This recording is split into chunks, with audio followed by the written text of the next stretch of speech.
একটি গাভী থেকে 40টি বিদেশি গাভীর মালিক হয়েছেন, গড়ে তুলেছেন দুগ্ধ খামার, স্থাপন করেছেন দুধ থেকে চিজ ও ঘি তৈরির কারখানা। কঠোর পরিশ্রম, একাগ্রতা আর পিতা রুস্তম আলীর অনুপ্রেরণায় এখন সফল উদ্যোক্তা ঠাকুরগাঁয়ের পীরগঞ্জ উপজেলার হাবিবুর রহমান। তার চিজ কারখানায় দুধ বিক্রি করে লাভবান হচ্ছেন স্থানীয় খামারিরাও।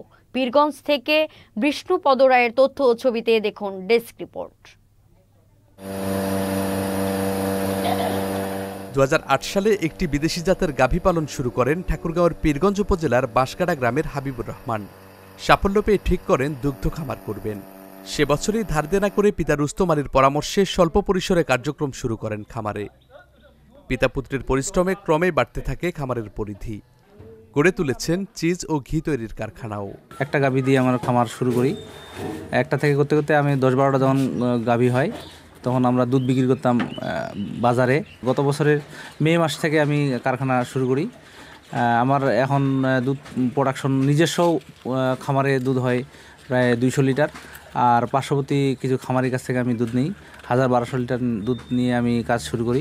একটা গাভী নিয়ে আজকে এই পর্যন্ত আমার হয়ে আসছে।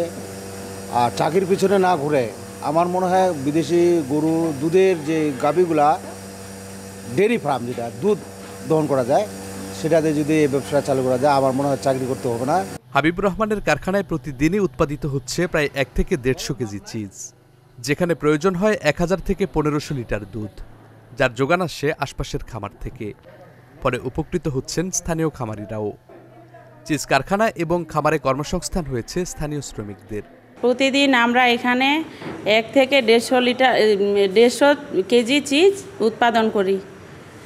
এখানে আমাদের 1000, 1200, 1500 লিটার দুধ প্রতিদিন প্রোডাকশন হয়। আমি আগে বেকারত্ব ছিলাম, এখন এই কারখানাতে থাকি। চিজ কারখানায় থাকার পরে আমার বেতন দিয়ে স্যালারি দিয়ে সংসার চলে। আমরা এখানে কাজ করি চিজ ফ্যাক্টরিতে, আর এভাবে সংসার আমাদের চলে। বাজারে বিক্রি করতে পারি না, দাম কম, 35 টাকা 30 টাকা কেজি। এখানে আমরা পরিমাণমতো ভালো দাম পাই। এখন বর্তমানে আমাদের এখানে চিপস কারখানা হওয়ার কারণে আমরা দুধ খুব সুন্দরভাবে বিক্রি করতে পারতেছি। আমি এখানে নিয়মিত দুধ আনি বিক্রি করি এবং পেমেন্টও ভালো পাই। আমি গ্রাম কালেকশন করে এখানে দুধ নিয়ে আসি, এখানে 9 টাকা পাই। এই টাকা দিয়ে আমার সংসার চলে, আমার উন্নতি হয়। হাবিবুর রহমানের এই উদ্যোগ অনুকরণীয় বলে মনে করছেন উপজেলা প্রাণী সম্পদ কর্মকর্তাও। তিনি তার গাভীটিকে প্রথমে কৃত্রিম প্রজনন করান। এই কৃত্রিম প্রজননের মাধ্যমে তিনি এই শঙ্কর জাতের বাচ্চা উৎপাদন করেন। সেখান থেকে তার আজকে তিনি 40টি গাভীর মালিক। 40টি গাভী থেকে তার দৈনিক প্রায় 300-400 লিটার দুধ হয়। সেই দুধ দিয়ে তিনি তার নিজের চিজ ফ্যাক্টরি আছে সেটা চালান। তাকে দেখা দেখি আশেপাশের খামারিরাও তাকে উদ্যোগ গ্রহণ করেছে এবং সফল হয়েছে। পৃষ্ঠপোষকতা পেলে দুগ্ধ খামার বেকার সমস্যা সমাধানে গুরুত্বপূর্ণ ভূমিকা রাখতে পারে বলে মনে করছেন সংশ্লিষ্টরা। Saifur Rahman Rubel, channel S news desk.